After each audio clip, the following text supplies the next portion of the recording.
दिनै आसा खालामदों आङो दिनै फोसावगोन होननानै पिएमबि बडियाव एप्रुभ जायाबा फोसावनो हाया नालाय दिनै पिएमबि बडिनि मिटिं दं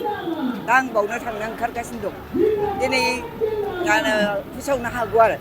दिनै नङाबा गाबोननि बिथोराव जाखागोन आरो गाबोन फुंनि बिथोराव दा नैबे क'क्राझार बियाबाव 3 नं क'क्राझार बियाबाव नोंथांनि मुंजों लोगोसे बिटिसिनि गाहाय खुंगिरि हाग्रामा महिलारिनि अनजालि बिथांनि मुङा मैखोमै चर्चा जाबाय थादों। दा बे बेलायाव सोर मोनगोन बुंनो हाया मा फोरमायगोन बे बेलायावहाय बुंनो हाया माने हाइकमान्डआ जायनो होयो बेनो गेलेगोन बेवहाय आपत्ति गैया रावहाबो दानिया हाइकमान्डआ जुदि लुबैयो माने बयनिबो पिएमबि बडियावसो एप्रुभ जागोनथ' बे जोंनि जेनेबा मानगोनां हाग्रामा महिलारि बिथाङाबो एक्सक्लुसिभलि गाव दायथ' लानो हाया दिनै पिएमबि बडिनि मिटिं दं बे मिटिङाव केन्डिडेटफोरखौ एप्रुभ खालामनानै बयनिबो मदद लानानै एप्रुभ खालामनानै फोसावगोन। जों नुनो मोनदों इउपिपिएलनि माने गोगोम दैदेनगिरिफोरा बिपिएफआव बारग'बाय थानाय बेबायदिनो बरमा बिधानसभा बियाबनि